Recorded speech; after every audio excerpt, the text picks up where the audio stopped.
Hello বন্ধুরা, তোমরা সবাই কেমন আছো? আমি অনুরাধা আবারও এসে গেছি একটা রান্না নিয়ে। প্রথমে একটা মশলা করব, তার জন্য পোস্ত কাজু দিয়ে শুকনো ঘুরিয়ে নেব।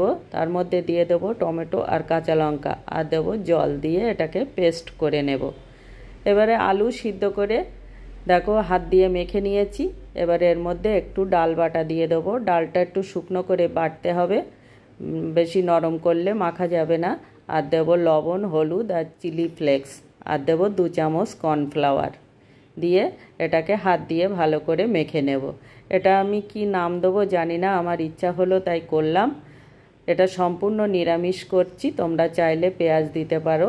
দেখো এইভাবে হাত দিয়ে সবগুলো গড়ে নেব। দেখো সবগুলো গড়ে নিয়েছি। এবার কড়াইতে সর্ষের তেল দিয়ে আস্তে আস্তে এই বড়াগুলো ছেড়ে দেবো। একটু মিডিয়াম ফ্লেমে ভাজতে হবে।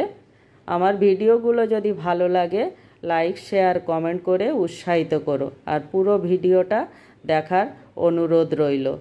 দেখো এইভাবে আস্তে আস্তে লাল লাল করে সবগুলো ভেজে নেব। দেখো সবগুলো ভেজে নিয়েছি। এবারে সেই তেলে আর একটু তেল দিয়ে, তেলটা গরম হয়ে গেছে, এবার দিয়ে দেবো শুকনো লঙ্কা, তেজপাতা আর গোটা জিরে, 2টো দারচিনি আর 2টো ছোটো এলাচ। আর মশলা নিয়েছি ধনে, জিরে, হলুদ গুঁড়ো, কাশ্মীরি লঙ্কা গুঁড়ো, চিনি, লবণ আর আদা বাটা। এটা জল দিয়ে গুলে নেব। দেখো মশলাটা ভাজা হয়ে গেছে। এবারে এটা দিয়ে দিলাম, দিয়ে তেল ছাড়া পর্যন্ত কষিয়ে নেব। দেখো তেল ছাড়া পর্যন্ত কষিয়ে নিয়েছি। এবারে পোস্ত, কাজু আর টমেটো কাঁচা লঙ্কার পেস্টটা দিয়ে দিলাম। এটাকেও তেল ছাড়া পর্যন্ত কষিয়ে নিতে হবে। দেখো তেল ছাড়া পর্যন্ত কষিয়ে নিয়েছি। এবারে দিয়ে দেবো জল। জলটা যে যার পরিমাণ মতো দেবে। কেউ যদি একটু ঝোল ঝোল খেতে পছন্দ করো তাহলে আরও জল দিতে হবে।